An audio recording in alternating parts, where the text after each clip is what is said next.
this country before it erupts into civil war.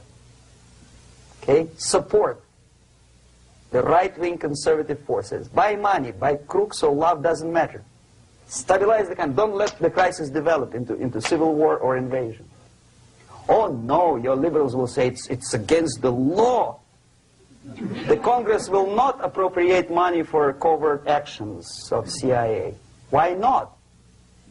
Should we wait till the normalization come and Soviet tanks land in Los Angeles airport? Now, at that point, at the point of destabilization, also the process could be reversed. Again, easily than this. No CIA involvement at this point. You know what it takes here? Restriction of some liberties for small groups which are self-declared enemies of the society. As simple as that.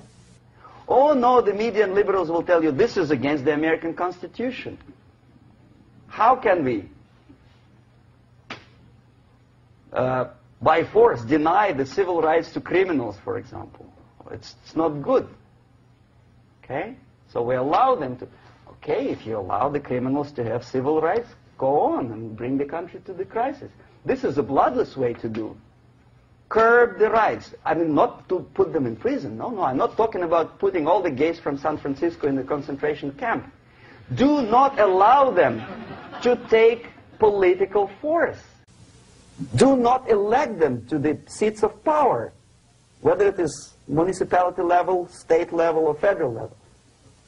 It has to be beaten in the heads of American voters that a person like that in the seats of power is an enemy. Do not be afraid of this word. It is an enemy. If he is not an enemy here, he will be here. Later on, he will be shot, of course. But at this point, he is an enemy. Okay? You are doing great service by denying him a right to capitalize on his own crazy ideas and become a powerful man, a man who uses the seat of power. Restriction of certain freedoms and permissiveness at that point would prevent sliding into crisis and probably will return the process of destabilization. To curb unlimited power, monopolistic power of trade unions, here, at that point, would save economy from collapsing. To introduce a law to stop private companies of raping public opinion's mind in the direction of consumerism. No company must have a right to force you into buying more unless you want it. There must be a law. You want to advertise your car? Okay. But not a single mentioning of buying it now and saving money. It must be against the law to force people to consume more. Self-restraint. Previously, before this process started, the self-restraint was a business of church, religion. Because our preachers, the fathers of church, would tell us, material values are good, but it's not the prime function of human being. Because you have to live with something. Obviously, the design for our life is not to consume more deodorants. There must be something greater. If such a complicated instrument as human body was created, obviously there must be some higher purpose for that. And it's very easy to avoid destabilization by denying the greedy companies one little freedom, one little liberty, forcing you into turning yourself into processors of unwanted products and goods. They turn you into machines, like the worm who there's inlet and outlet. So, and how long an average appliance lasts these days? Less than a year. Why? Where's workmanship? Well, we want you to buy more. Okay. Destabilization process could be easily overcome if, as I say, the society, by its own will or after persuasion by the leaders, will come to the idea of self-restraint. It's so hard, we want to consume more. But you have to. Unless you will come to this stage, when, as we say in Russia, if Sahara Desert ever becomes a communist state, there will be shortage of sand. So you have to curb your... you have to curb your expectations at this point before it's too late. But no, we don't want to do it.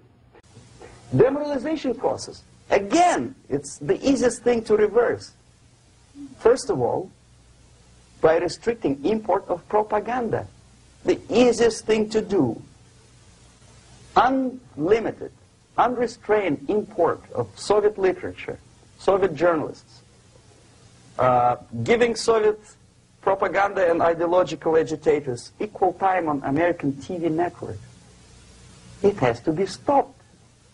And it's easier. They won't be offended, mind you. As a matter of fact, they will respect America more. But when my former colleague Vladimir Posner appears on Nightline, and Ted Koppel asks him, well, Vladimir, what do you think about this and that? What can he think? He is an instrument of propaganda. He thinks what Comrade Andropov tells him to think. He's just a nice, articulate mouthpiece of the Soviet subversion system.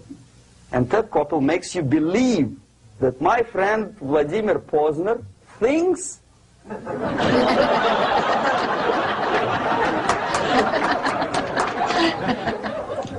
the process of demoralization may not have started at all if at that point the country, which is a recipient of subversion, actively, not violently, but actively, prevents importation of foreign ideology.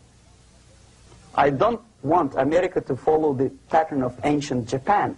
You don't have to shoot every foreigner when it approaches the sacred borders of the United States. But when he offers you a junk in the disguise of very shiny something, you have to tell him, no, we have our own junk.